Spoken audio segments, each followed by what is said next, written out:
Muy bien, aquí estamos una vez más en el canal Palabra de Vida Almería. Muy bienvenidos, es un gusto saludaros. Seguimos hoy con la Confesión de Londres. Estamos ahora en el capítulo 21, hablando de la libertad cristiana y la libertad de conciencia. Hoy estaremos abordando 3 temas más. Podéis apuntar en vuestros cuadernos los siguientes 3 puntos que espero desarrollar hoy. Punto número 1. Libres del mal, de las aflicciones. Número 1, somos libres del mal, de las aflicciones. Número 2, somos libres de la muerte. Libres de la muerte. Y número 3, libres de la condenación. Y esta clase en sí lleva como título, libres del mal, de la muerte y de la condenación. Repito, libres del mal, de la muerte y de la condenación. Así que primer punto, libres del mal, de las aflicciones. 2, libres de la muerte. Y 3, libres de la condenación. Y aquí, en esta clase, estaremos fijándonos en líneas 6. Estaremos leyendo desde la línea 6 hasta la línea 8. Así que leo todo de golpe y luego leeré el pasaje correspondiente para cada punto, ¿de acuerdo? Así que línea 6, donde la dejamos la semana pasada, está hablando de cómo Cristo libera a los cristianos. Y dice línea 6, del mal de las aflicciones, del temor a la muerte y del aguijón de la muerte, de la victoria del sepulcro y de la condenación eterna. Así que ahí están los 3 puntos que vamos a estar trabajando. El mal, la muerte y la condenación eterna. Así que una vez más leo, a partir de la línea 6, somos librados del mal de las aflicciones, del temor a la muerte, del aguijón de la muerte y de la victoria del sepulcro y de la condenación eterna. Así que punto número 1, una vez más, libres del mal de las aflicciones. 2, libres de la muerte. Y 3, libres de la condenación. Pues espero que el Señor hoy sea glorificado entre nosotros. Vamos a empezar, como siempre, tengo mi té conmigo. Y es bíblico tomar té, porque escrito está, Cristo viene pronto. Prepárate. Jeje. Muy bien, es bíblico tomar té. Punto número 1, libres del mal de las aflicciones. Línea 6 se lee. Del mal de las aflicciones. Del mal de las aflicciones. La confesión nos dice en esta tarde que somos libres del mal de las aflicciones. No dice somos libres de las aflicciones. No, dice somos libres del mal de las aflicciones. Porque todos los cristianos pasamos por aflicciones. Por un lado están las aflicciones que afectan a todos los hijos de Adán. Son aflicciones providenciales. Afectan a todos. Pero luego hay aflicciones que sufrimos por causa de nuestra fe en el Evangelio. Y podemos hablar de esas aflicciones como aflicciones ya evangélicas. En cuanto al primer tipo de aflicción, las aflicciones generales o providenciales, pues ahí sufrimos todos. Tú, por ser creyente, también sufres enfermedades, la pérdida de seres queridos, ¿cierto? O sea, al convertirnos al Señor, no experimentamos liberación de estas aflicciones providenciales. Forman parte de nuestras vidas. Los incrédulos y los creyentes pasamos por aquellas aflicciones. Un buen ejemplo en este sentido sería Job. Job, no es que Job fuese perseguido por causa de su fe, por causa del Evangelio de Jesucristo, pero sí padeció mucha aflicción, perdió sus bienes, seres queridos, su reputación, etc. Así que él sería un buen ejemplo de lo que es un padecimiento providencial, una aflicción providencial. Pero luego, por otro lado, sí que podemos hablar de aflicciones evangélicas, sufrimientos por causa de la palabra de Dios. Por ejemplo, Pablo nos dice en este sentido, según Timoteo 3:12, todos los que quieren vivir piadosamente en Cristo Jesús padecerán persecución. Es una promesa de parte de Dios. Ahí estamos hablando ya no de aflicciones providenciales, generales, que afecten ya a todos los seres humanos, sino que aquí estamos pensando ya en aflicciones evangélicas, cuando tú sufres por causa de la fe. Y este tipo de sufrimiento será grandemente recompensado por el Señor. Por supuesto, Dios recompensará a su pueblo por su paciencia y perseverancia bajo las aflicciones generales, pero también hay una gran recompensa por esta clase de sufrimiento que llamamos sufrimiento evangélico, aflicciones evangélicas. Amén. Gloria a Dios. Pues independientemente de la adversidad, independientemente del tipo de aflicción que suframos, somos librados del mal de las aflicciones. No somos libres de las aflicciones providenciales, no somos libres de las aflicciones evangélicas, pero sí somos libres del mal. Hemos sido librados del mal de las aflicciones. ¿Qué quiere decir esto? Significa que en última instancia las aflicciones no nos pueden hacer daño, porque las aflicciones providenciales y las aflicciones evangélicas, que también en cierto sentido son aflicciones providenciales, porque todo está sujeto a la providencia del Todopoderoso, pero independientemente del tipo de aflicción que estemos sufriendo, estas adversidades, dificultades, pruebas, están obrando para nuestro bien. Están sirviendo para que crezcamos en santificación, a fin de que seamos cada vez más semejantes al hermoso, glorioso Señor Jesucristo. De hecho, hace poco en la iglesia estudiamos Santiago 1, los primeros versos, donde el hermano de Jesús, Santiago, el pastor de Jerusalén, él nos nombra varias virtudes que podemos cultivar en tiempos de aflicción. Aquí estamos en Santiago 1, versículos 2 al 4.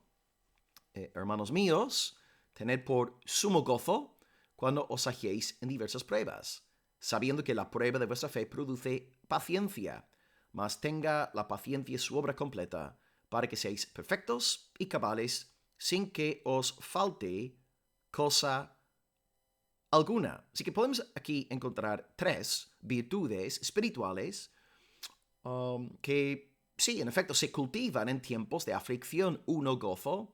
2, paciencia. Y 3, ya madurez. Así que ahí está. Gozo. Luego tenemos la paciencia. Y luego tenemos lo que Santiago describe como ser cabal o perfecto, que es una alusión a la madurez cristiana. Así que gozo, paciencia y madurez. Es que en primer lugar, las pruebas nos dan un gozo más sólido en el Señor. Nuestro gozo no es algo emocionalista. No depende de mariposas, no depende de un romanticismo ahí en el corazón. No. El gozo es algo sólido, firme, es como un ancla ahí en nuestra alma. Y cuando todo el mundo se viene para abajo, hay un gozo, hay una alegría en el Señor que nos mantiene a flote. Yo sé que aquí esta palabra de Santiago parece imposible, ¿no? De realizar, de obedecer. Parece, súper extraña esta orden. De hecho, me regalaron justo una semana después de predicar sobre aquel texto en la iglesia, la Asociación de Gracia Soberana me regaló un ejemplar de este libro del puritano Thomas Goodwin. Y es un comentario, una serie de predicaciones sobre este mismo texto. Y de hecho, Goodwin mismo, un puritano, dice que este versículo, este pasaje, sobre todo el versículo 2, cuando Santiago dice, tened por sumo gozo cuando os halléis en diversas pruebas, Thomas Goodwin dice que esto de Santiago, esta frase, formula la más extraña paradoja que jamás se pudo o pudiera expresar, ¿verdad? Repito la frase. Formula la más extraña paradoja que jamás se pudo o pudiera expresar. Y leo un poco más del puritano Thomas Goodwin. La primera parte, y pongo el versículo para que veáis, la primera parte, tener por sumo gozo, la primera parte parece conllevar una contradicción moral frente a la segunda, ¿verdad? Cuando os halléis en diversas pruebas. Y esta última parece hacer imposible la primera, que es el deber al que exhorta. Esta es la obligación más difícil que se haya demandado nunca a los atribulados de corazones humanos. Entonces, solamente, hermanos, por el poder milagroso del Espíritu Santo de Dios, podemos en efecto cumplir con lo exigido por el pastor de Jerusalén, el hermano Santiago. O sea, hasta Goodwin entendió la naturaleza paradójica de esta frase. Aquel que no ha nacido de nuevo no entiende lo que dice ahí el texto bíblico. Es imposible de entender eso. Luego, número 2, vemos no solamente el gozo, sino la cuestión de la paciencia. ¿Okay? Tenemos gozo y luego paciencia. La paciencia se somete a la providencia divina, recordando que Dios es quien está al mando, Dios es quien está al control de nuestras vidas. Así que la paciencia confía en el Señor y espera en Él. Y luego como consecuencia, sí que primeramente cultivamos el gozo, después está también la paciencia que se somete a la providencia de Dios y acabamos siendo creyentes ya perfectos y cabales, es decir, creyentes ya maduros. Y este creyente maduro es capaz de consolar a otros hermanos atribulados en tiempos de adversidad. El creyente maduro vive con un pie en este mundo, pero un pie ya en el siglo venidero. Sus afectos están colocados en las cosas de arriba y de esta manera puede vivir de una forma radicalmente distinta en el siglo presente. Es que podemos ver que somos librados no de las aflicciones en sí, pero sí somos librados del mal de las aflicciones, porque todas estas aflicciones están obrando para nuestro bien. Todas las cosas obran para el bien de aquellos que son llamados por el Señor. Romanos 8, versículo 28. Así que en cuanto al primer punto, somos libres no de la aflicción, pero sí somos libres del mal de las aflicciones. No nos pueden hacer daño. Las aflicciones nos hacen bien. Glorifican a Dios y sirven para que seamos cada vez más santificados. Y ahí tenéis Santiago 1, del 2 al 4 como prueba. Vale. Número 2, el tema de la muerte. Aquí la confesión habla de 3 aspectos de la muerte, que sí somos libres de la muerte, amén, pero ¿en qué sentido? Leo de nuevo la confesión, esta vez líneas 6 al 8, y dice ahí: somos libres, 1, del temor a la muerte, 2, del aguijón de la muerte, 3, de la victoria del sepulcro, o si queréis, la victoria de la muerte. Así que somos libres de 3 cosas en cuanto a la muerte. 1, libres de su temor, 2, libres de su aguijón, 3, libres de su victoria. Temor, aguijón, victoria. Temor, aguijón, victoria. Tav, T-A-V. En primer lugar, la T. Temor. Somos libres del temor a la muerte. ¿Por qué? ¿En qué sentido? Porque un creyente, un regenerado, una persona redimida, para ella, vivir es Cristo y morir, ganancia. Gloria a Dios. Nosotros estamos bien porque sabemos que después de la muerte entraremos en la presencia del Señor. Nos acordamos, por ejemplo, de cuando Jesús prometió al creyente en la cruz, ¿verdad? Ese ladrón que llegó a arrepentirse, puso su fe en el Señor. Jesús le dijo: de cierto te digo que hoy estarás conmigo en el paraíso. Nos espera el paraíso, hermanos. Entonces, claro, el creyente entiende que la muerte es como, sí, es como si fuera la puerta a través de la cual entramos en el paraíso. Luego Pablo nos dice en 2 Corintios 5:8, quisiéramos, está hablando según su voluntad, nosotros quisiéramos estar ausentes del cuerpo y presentes al Señor. Así que una vez más, la muerte es el portal. La muerte es lo que antes he dicho, la puerta. La muerte es la puerta a través de la cual entramos en la plenitud de la presencia de nuestro Dios trinitario. Y luego también, un texto también famoso de Pablo, Filipenses 1:23, yo tengo el deseo de partir y estar con Cristo. Y fijaos en la última cláusula, lo cual es muchísimo mejor. Es decir, estar con Cristo es muchísimo mejor que estar aquí en esta vida. Entonces, cuando yo leo aquí estas frases de Pablo, yo no veo un hombre, aquí Pablo no está temblando al considerar su muerte. Después de conocer a Jesucristo, él perdió su temor a la muerte. Ya no temía la muerte. De hecho, como hemos leído ahí, él quería morir. Él tenía ganas ya de estar con el Señor Jesucristo. Y él pudo hablar así porque entendió que Cristo ya la había librado definitivamente del temor a la muerte. De hecho, una de las razones que el Nuevo Testamento da, hay más, pero una razón por la que Jesús murió y resucitó, una razón fue para liberar a su pueblo de esta servidumbre. La servidumbre, el temor a la muerte. Y esto está escrito en Hebreos 2, creo que tengo, sí, ahí está. Hebreos 2, 14 al 15. Aquí vemos que Jesús, una de las razones por las que murió, fue precisamente para librarnos de este miedo. Dice, por cuanto los hijos, es decir, los creyentes en Cristo, ya que ellos son seres humanos con carne y sangre, Jesús también participó de lo mismo. Ahí tenemos una prueba de que Jesús se hizo verdaderamente hombre, ¿no? Él es verdaderamente hombre.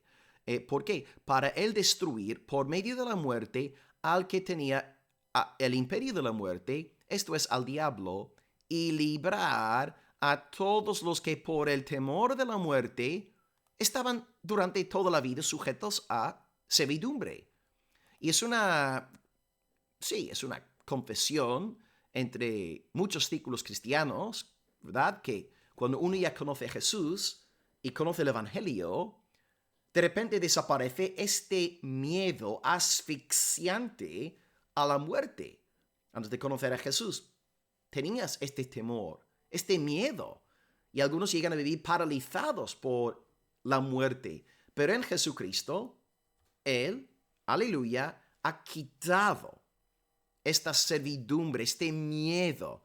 Ya no tenemos que vivir como esclavos. Así que bendito sea Dios, la victoria de Jesucristo sobre la muerte también permite que nosotros triunfemos sobre ella. La muerte es una enemiga derrotada. Gloria al Señor. Ya no puede hacernos daño. Así que en primer lugar, somos libres del temor a la muerte. La muerte ya no nos amenaza, porque simplemente nos va a llevar a la presencia de Dios. Sí, es una enemiga, esto sí, pero bendito sea el Señor, no nos puede hacer daño.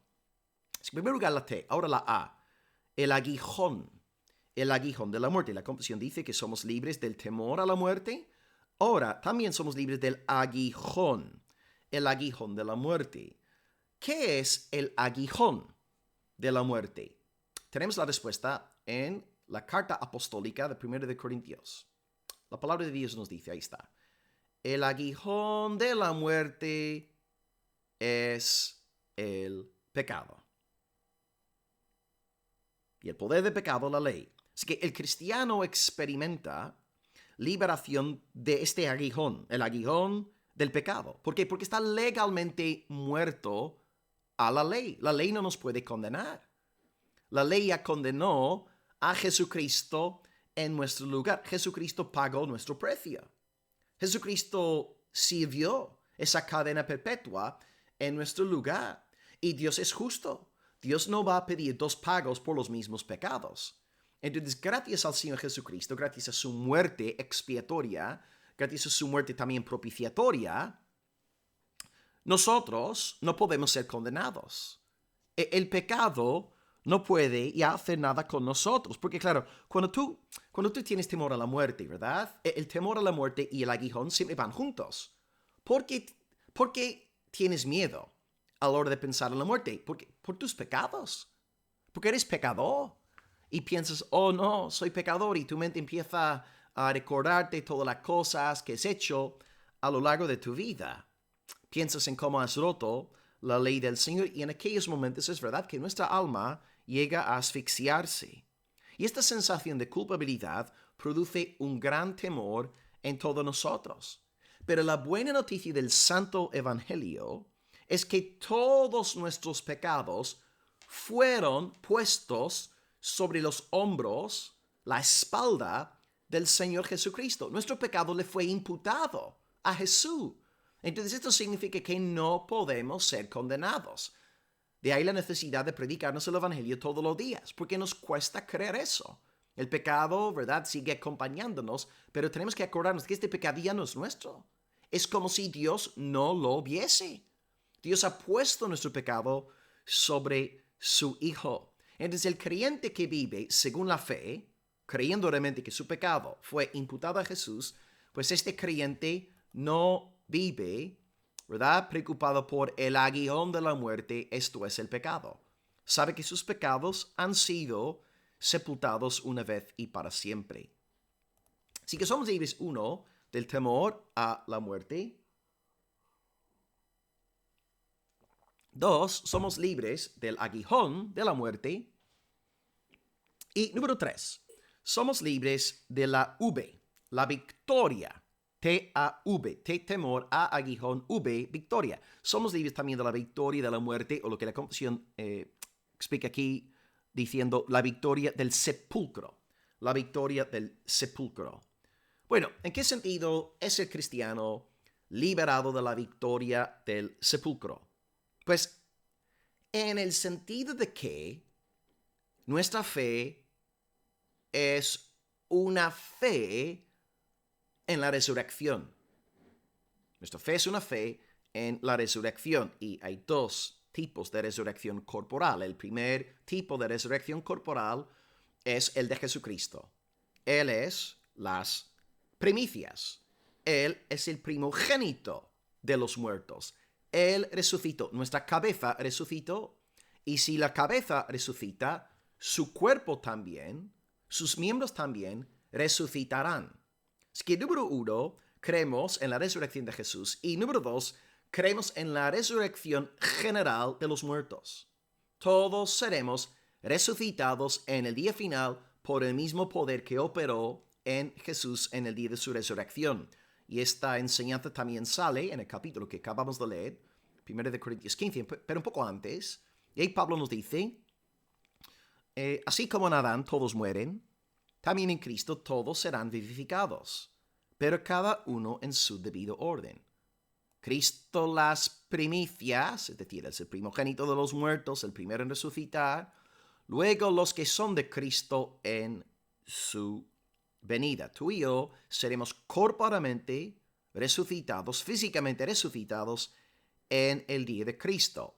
Y si fallecemos antes de la segunda venida, nuestras almas irán a la presencia de Dios, al paraíso, y estarán ahí hasta el día de la glorificación final, y nuestro cuerpo volverá a unirse con el alma, pero esta vez será un cuerpo ya no sujeto a la maldición, al pecado, a la muerte. Será un cuerpo glorificado y nuestra voluntad será perfeccionada para nunca más pecar. Gloria a Dios. Maranata, ven pronto, Señor Jesús. Amén. Entonces nosotros triunfaremos sobre el sepulcro. Si bien es cierto que ya conocemos a muchos hermanos ya difuntos que han muerto en la fe, pues ellos van a triunfar. No han triunfado todavía. Estamos esperando el día de la victoria final, pero su victoria está asegurada y podemos contar los días, ¿no? Así que tu sepulcro, querido hermano, tu ataúd tiene sus días contados. Gloria a Dios. Tenemos liberación del temor a la muerte, liberación del aguijón de la muerte y liberación de la victoria de la muerte. Bendito sea el nombre del Señor. Amén. Y es que es así, pues el pueblo cristiano es un pueblo contento, un pueblo gozoso. Gloria a Dios por esta gran bendición que tenemos en el Santo Evangelio. Aleluya. Y acabamos hoy con punto número 3 de la lección. Somos libres también de la condenación eterna. Y ahí está en la línea 8 de la confesión.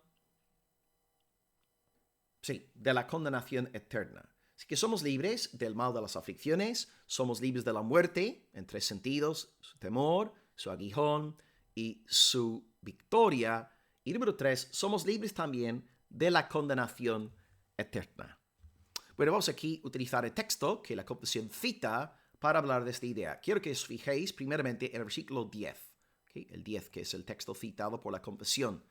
Dice que cuando Cristo venga en aquel día, va a ser glorificado en sus santos y será admirado en todo lo que creyeron, por cuanto nuestro testimonio ha sido creído entre vosotros. Que Cristo vendrá en aquel día, va a ser glorificado en los santos, será admirado en los creyentes, por cuanto nuestro testimonio ha sido creído entre vosotros. Así que leemos aquí claramente que en el día de Jesucristo, un grupo será glorificado, recibirá con gran gozo la noticia de la venida de Jesús, y este grupo es el pueblo creyente. Amén.